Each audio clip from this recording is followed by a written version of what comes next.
and produce. So these three books will walk you through the history and tell you, the reader, how these religions came about. Okay, then let's move on to history. And try to get a... You are saying now that the Europeans wrote history, and they wrote it according to the Bible. Explain that all of this historical places, Mesopotamia and all that, comes out of the Bible. Kind of give how that is connected, where we get history that parallels that. Do that one more time. I know you said that. Just touch on it so we can move on. Okay, well, see, you have to understand that the subject called history was created by the Europeans. Right. And what they used as their base foundation was the Bible. You see? The Old Testament and the New Testament. And the New Testament was written by a homosexual by the name of Desiderius Erasmus. Okay? He was commissioned by Pope Alexander VI in 1500 to write something on the object of Christianity. The object of Christianity is Jesus the Christ. So what he did, after 16 years of formulating his writings, he came out with what is known as the Synoptic Gospels, or the three Gospels, or the three manuscripts, which is consisting of Mark, Matthew, and Luke. They always tell you that John came later. That's true. So he came out with the Synoptic Gospel, or the Old Testament, the New Testament, but it was called in 1516 the Novum Instrumentum. 1519 they changed it to the Novum Testamentum. 1535 they changed it to the New Testament. Now Erasmus, Desiderius Erasmus, was a European playwright who was an ex-Roman Catholic priest. Okay? And he came out for the very first time with the creation of what we know today as a New Testament. And then he went on and added 6 more other books to the New Testament, or the Novum Instrumentum, which is 1 and 2 Peter, 1 and 2 Corinthians, Galatians, and Epistles to the Romans. Those are his 6 manuscripts. So he had 9 manuscripts that made up the New Testament. This is history. Okay? So, once you understand that the Old Testament was written and came out of the religion called Judaism, and the New Testament was created separately, independent of the Old Testament, by one Desiderius Erasmus for the Roman Catholic Church. And it was put under one cover for the very first time by a man by the name of Jacob van Liesveld in 1527. See, I'm giving you a lot of history that no one else is giving you. 1527 is when they put the Old and the New Testament under one book. Okay, under one cover. That was done by Jacob van Liesveld, a Swedish theologian. And then in 1535, Martin Luther put the Old and the New Testament under one cover also. You see? So you have to understand how these things come about. They just don't pop up. Correct. They are done by a progression of time, people, places, and events that makes up the ingredients for history. Okay? And so once you understand that, then you can put all these things together, and these things will fall in place for your complete understanding. Now, the question that you asked me was what now?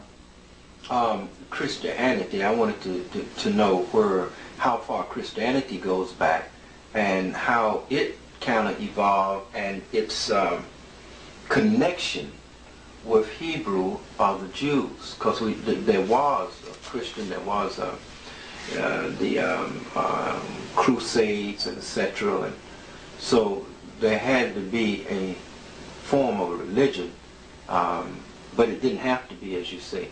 connected to Judaism? See, Christianity is not connected to Judaism. That's what I'm Okay, Christianity is not connected to Judaism. Only at a time in history that the Jews connected Christianity to, I'm sorry, the time in history when the Jews connected Judaism to Christianity. Okay. Okay? Let's go back during the creation of the King James Version that came out in 1611. A group of theologians led by Lancelot Andrewes created what is known as the King James Version. All this was financed by Jews, Jewish money. Okay? And in the King James Version, something happened. You know what happened? The fourth gospel came out. This is something else no one is telling you. The fourth gospel of John came out. And if you get a Bible concordance and you look up Jew in there, they will refer you to Jesus being a Jew in John. That's where Jesus first became a Jew, in the writings of the literature of John that came out in the King James Version. So what happened, the Jews got a jump on the Christians, took them by surprise when they came out with the King James Version with the John in there as the fourth gospel, with Jesus being a Jew in there. So that's how they connect Christianity with Judaism. You see, it wasn't done in an origin or historical fashion or a progression. It was done by a cunning idea. You see? So that would be my answer without going into further elaboration, because if you want further elaboration, we need a schoolroom or a teaching room setting. Well, just tell me this then. The Hebrew or the Jewish Bible consists of the Torah, right? The Old Testament. What does that consist of? No, see, you mean the Torah? Isn't the Torah and the Old Testament the same? No. No. Explain. The Old Testament, what they call in the Old Testament, is strictly for Christians. Okay, which is called the Pentateuch, or the first 5 books of Moses of the Old Testament. That's strictly for Christians. Okay, and that's what they put it out there for in 1475. The Torah has altogether different language in the creation of the Torah.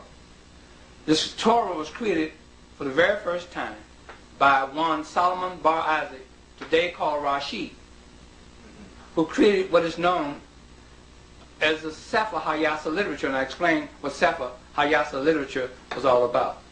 That's what he created in there. Okay, all right. Now, then what did the Christians, what was their book or what was their teaching if it wasn't the Old Testament? Because in the Bible, even Catholic Bible, you got the Old Testament and you got the New Testament. That makes up the teachings of Christianity. Then what was taught? The teachings of Christianity prior to Desiderius Erasmus, the playwright, ex-priest of the Roman Catholic Church, who is who created what is known as the Novum Instrumentum. Prior to his writings, or him coming out with the Synoptic Gospels, Mark, Matthew, and Luke, there was no, let's say, formula to teach Christianity. Only in the Roman Catholic Church, or these churches, these Christian churches, they, the minister would get up there, or the priest would get up there and preach homilies, which they florilegized, meaning they flourished it. Whatever they were talking about, they flourished it, but they had no written literature on it. Now, what do you mean flourish? Well, like you can take, like the ministers today, they tell you about Jesus was in the land of the wilderness, you see, and he had a hard time. He was over in Bethlehem. And they go on, and see, they can blow that up. Just that one thing. They can stretch it and stretch it and stretch it. That's called florilegizing it. That means to flourish it, embellish it, you see. So, but there was no written literature simply because there was no printing press to print up written literature. Everything had to be handwritten. So the priests in the Roman Catholic Church spoke and preached homilies, not from any written literature, until 1516, when they came out with the Novum Instrumentum, the writings of one Desiderius Erasmus. Then they began to preach from those 3 Gospels, and then began to preach from those other 6 Gospels that Erasmus had created. 1 and 2 Peter, 1 and 2 Corinthians, Galatians, and the Epistle to the Romans. Okay? So,